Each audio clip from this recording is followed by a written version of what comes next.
Is there such a thing as time for you? Yes. Yes. For myself, there is, but for other altars, there aren't. Many other altars don't experience a passing of time. And a lot of times, if they don't experience a passing of time, it usually is because they're an altar that's stuck at a specific age, and they don't age. Altars that actually age and consider themselves the same age as Inner Fugue actually experience passage of time and are aware when they come out that there's a time going on. A lot of other altars, it's literally night and day. That's how they gauge not necessarily time, but what's happening. It's nighttime there, it's daytime, that kind of thing. Mm. Um, when you're inside, are you aware of Inner Fugue? That's kind of complicated. Not aware of her as in aware like she's always there all the time, but we are aware of, and certainly as the communication directors or the level controllers, we're very aware of emotions. So if she's emotionally unbalanced, we know that that's happening. And I believe anyway, the reason for that is so that we can then send out the proper communication to other levels and other altars as to, what's sort of going on the outside. It's dangerous, don't go out, or, she needs help, or to signal the proper altars to come up and do whatever it is that they need to do.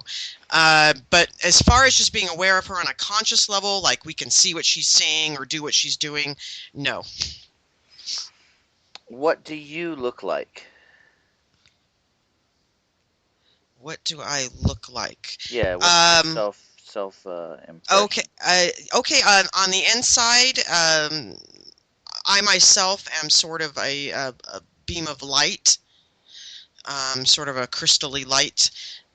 Other altars, actually, some of them do take physical form inside, and yeah, it just depends on what type of altar you are. But most of the level controllers, we don't look like we don't really look like anything. We don't really look like people.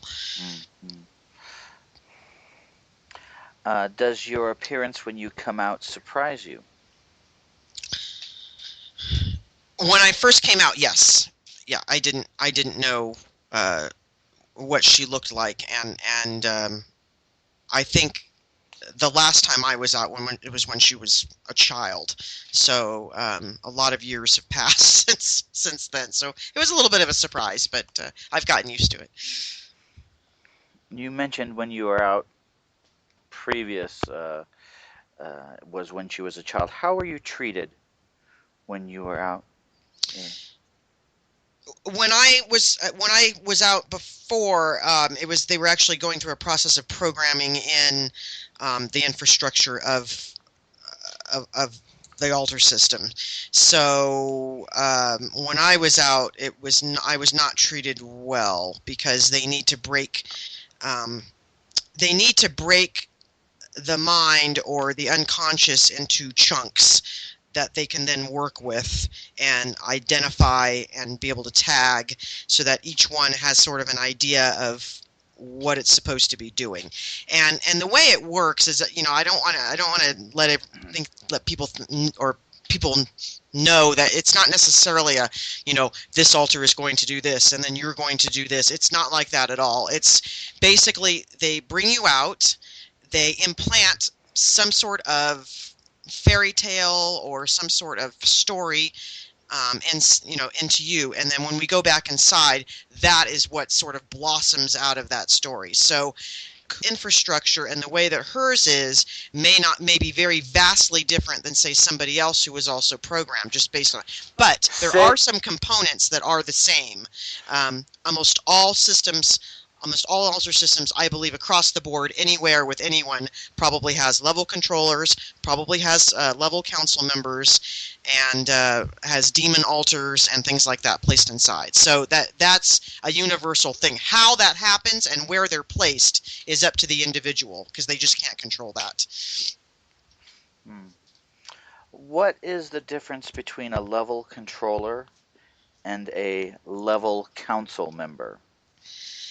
Um, the level council are the ones that actually decide. They pretty much decide everything. They're the ones, if there's problems within the level, they're the ones that decide how that problem gets resolved. If an altar is having a dispute with another altar, either from another level or from our current level, they're also the ones that decide what happens.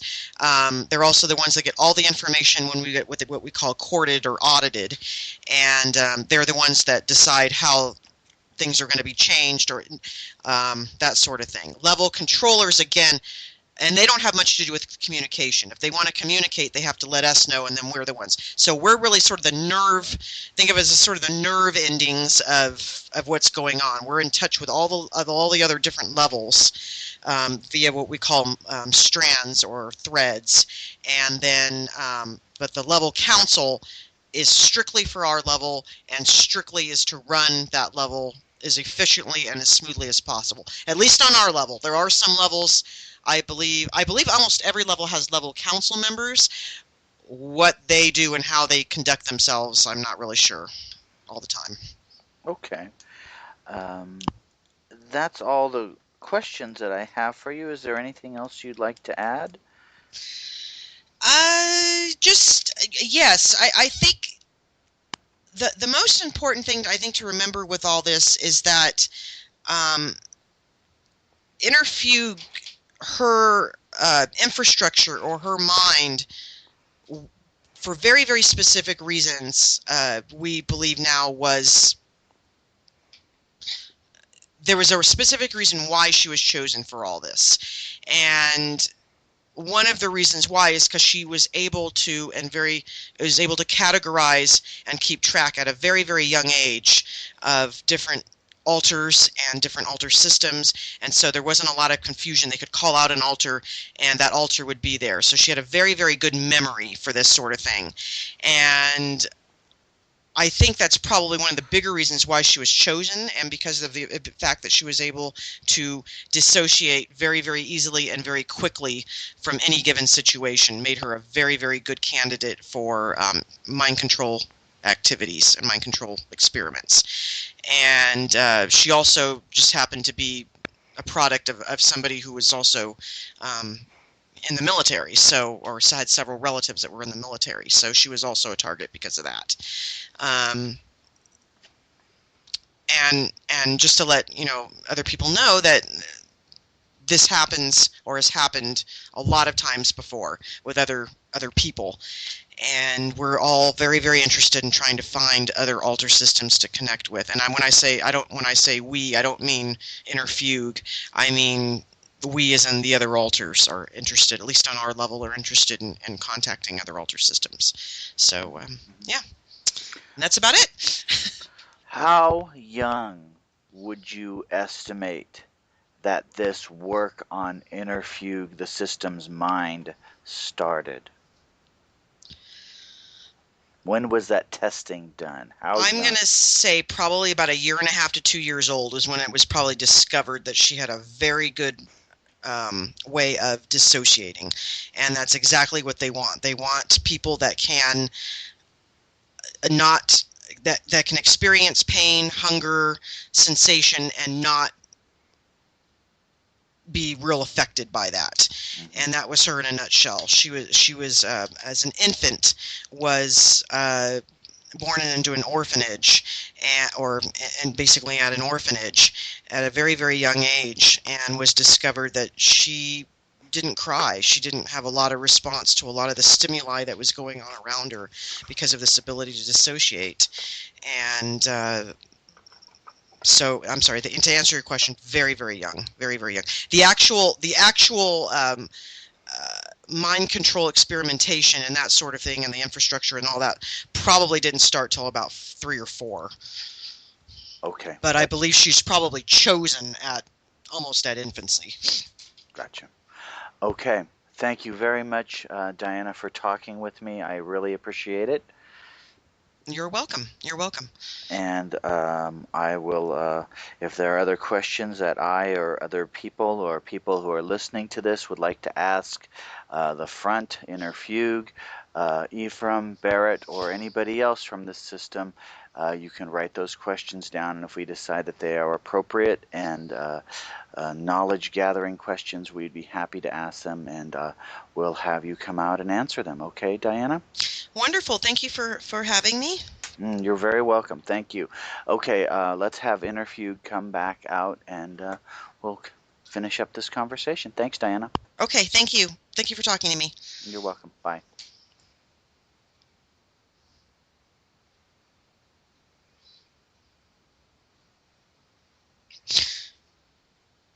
Hello? Hi, Inner Fugue. Yes. Okay, good. Thanks. We asked Diana the questions. She answered them. She was great. Appreciate you and everybody else inside who helped make this possible. And I'm looking forward to perhaps having questions from other people come and be available for you to consider and answer as well. Thank you very much. Yeah, I just would really like to say real quick, I welcome all questions and inquiries. I don't have anything to hide, so if people want to question, as long as try to be respectful, but if you have questions, and I encourage people to ask questions and to to even dispute what I'm saying. I mean, it's all very, very fantastical at times, even to me, and I always say, question everything, and nothing should be left to, especially something like this. So, I welcome all questions and inquiries. Thank you. Thanks a lot. We'll talk to you later. Okay, thank you. You're welcome. Goodbye. Goodbye.